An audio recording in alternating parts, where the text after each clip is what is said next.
دنیا میں تکبر کئی وجہ سے کیا جاتا ہے، ان کی کئی وجوہات ہیں، اور دنیا میں امور اکثر اگرچہ کثیر ہیں جن کی وجہ سے فخر و تکبر کیا جاتا ہے، لیکن نسب ان میں سب سے بڑا امرش، کیونکہ مال، فضل اور بزرگی کی وجہ سے کیا جانے والا تکبر ہمیشہ نہیں رہتا، بلکہ ان چیزوں کے ختم ہونے پر تکبر بھی ختم ہو جاتا ہے۔ اگر کسی شخص کے اندر یہ بیماری پیدا ہو جائے کہ نسب پر وہ تکبر کرے، گھمنڈ کرے، تو یہ چیز کبھی ختم نہیں ہوتی، یہ چیز ہمیشہ باقی رہتی ہے۔ تو اسی کے متعلق فخر و تکبر کے اسباب میں سے ایک اہم سبب اپنے نسب کے ذریعے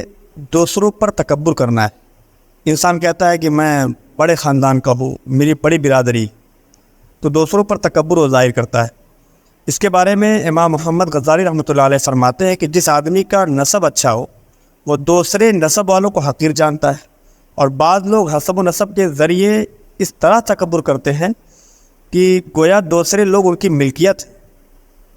اپنی جاگیر سمجھتے ہیں۔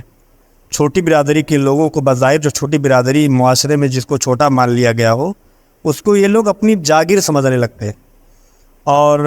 غلام سمجھتے ہیں، اور ان سے میل جول کرنے اور ان کے پاس بیٹھنے سے نفرت کرتے ہیں۔ آج کے معاشرے میں مسلمانوں کا جو حال ہے آپ دیکھ لیجئے کہ کیا مسلمانوں کے اندر یہ بیماری پیدا نہیں ہو گئی ہے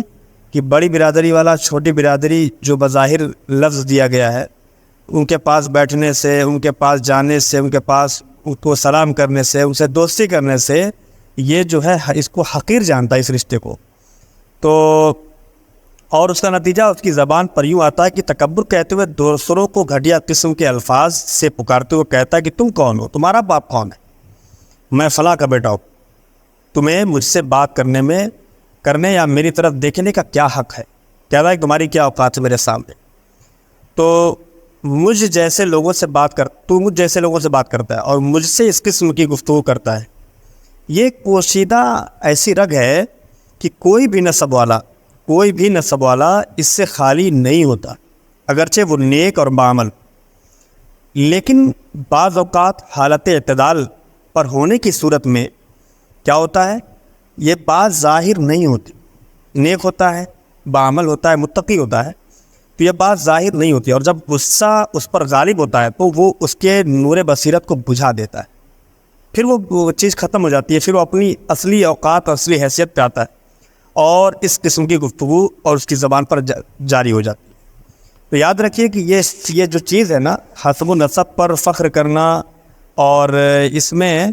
ایک دوسرے پر تکبر کرنا، یہ انسان کو بہت زیادہ نقصان دینے کا باعث بنے۔ اسی سلسلے میں اب دیکھیں کہ یہ حسب و نسب پر جو لوگ تکبر کرتے ہیں، میں کہہ لوں، بظاہر کہہ لیا جائے اس چیز کو کہ اس طرح کوئی کہے کہ میں خان صاحب ہوں، میں فلاں صاحب ہوں، اور وہ تم کیا ہو، تمہارے سامنے میری کیا اوقات ہے۔ اس طرح کے الفاظ، اس طرح کے جملے جو لوگ بولتے ہیں، ان کو اس چیز سے بہت زیادہ نصیحت پکڑنی چاہیے، اور جو لوگ اس میں شامل ہیں، جو لوگ اس کی پیروی کرتے ہیں، ان کو بھی نصیحت پکڑنا چاہیے۔ دنیا چند دن کی ختم ہو جائے گی، اپنی آخرت کو برباد نہ کرے اس چیز کے ذریعے۔ کیا ہے کہ نبی کریم صلی اللہ علیہ وسلم کی موجودگی میں دو آدمی نے آپس میں فخر کا اظہار کیا، فخر ظاہر کیا۔ ایک نے کہا میں فلاں کا بیٹا ہوں، تم کون ہو، تمہاری تو ماں ہی نہیں ہے۔ اس پر حضور اقدس صلی اللہ علیہ وسلم نے ارشاد فرمایا کہ حضرت موسیٰ علیہ السلام کے سامنے دو آدمیوں نے ایک دوسرے پر فخر کیا تھا۔ حضرت موسیٰ علیہ السلام کے سامنے دو آدمیوں نے ایک دوسرے پر فخر کیا، ان میں سے ایک نے کہا میں فلاں کا بیٹا ہوں۔ اس طرح وہ 9 پشتیں شمار کر گیا، اپنی 9 پشتوں کو اس نے شمار کر دیا اور کہا تیری تو ماں ہی نہیں ہے۔ اللہ تعالیٰ نے حضرت موسیٰ علیہ السلام پر کی طرف وحی فرمائی بھیجی کہ جس نے فخر کا اظہار کیا، اللہ تعالیٰ نے حضرت موسیٰ علیہ السلام پر وحی بھیجی اور فرمایا کہ جس نے فخر کا اظہار کیا، یعنی جس نے تکبر کیا ہے، میں خان صاحب ہوں، میں فلاں صاحب ہوں، جس سے ایک مثال کے طور پر مثلاً بول رہا ہوں میں، یہاں پہ الفاظ ہے کہ اللہ تعالیٰ نے حضرت موسیٰ علیہ السلام کی طرف وحی بھیجی کہ جس نے فخر کا اظہار کیا اس سے فرما دیجئے کہ وہ 9 کی 9 پشتیں جہنم میں جائیں گی، وہ 9 کی 9 پشتیں جہنم میں جائیں گی، اور تم ان کے ساتھ 10ویں ہوگے، تم ان کے ساتھ 10ویں ہوگے۔ اس لیے بہت زیادہ غور اور فکر کرنے کی ضرورت ہے اپنے عمل پر غور کریے، نماز کی پابندی کریے، اس سے عاجزی اور انکساری پیدا ہوتی ہے۔ اور یہ یاد رکھیے کہ انسان خسارے میں ہے، خسارے میں انسان ہے، کبھی مال پہ تکبر، کبھی جمال پر تکبر، کبھی اپنے خاندان پہ تکبر، تو یہ سب کچھ اس کو نقصان دینے کا باعث بنے۔ میں نے جو روایت پیش کی، یہ ایک شخص نے اپنی 9 پشتیں گنوا دیں، 9 پشتیں، میں وہ، میرے باپ، میرے دادا، تو اللہ تعالیٰ نے وہی بھیج دی کہ اس کی 9 کی 9 پشتیں جہنم میں جائیں گی، اس کے ساتھ 10ویں یہ ہوگا۔ اب نبی اکرم صلی اللہ علیہ وسلم نے ارشاد فرمایا کہ لوگوں، کیا فرمایا؟ لوگوں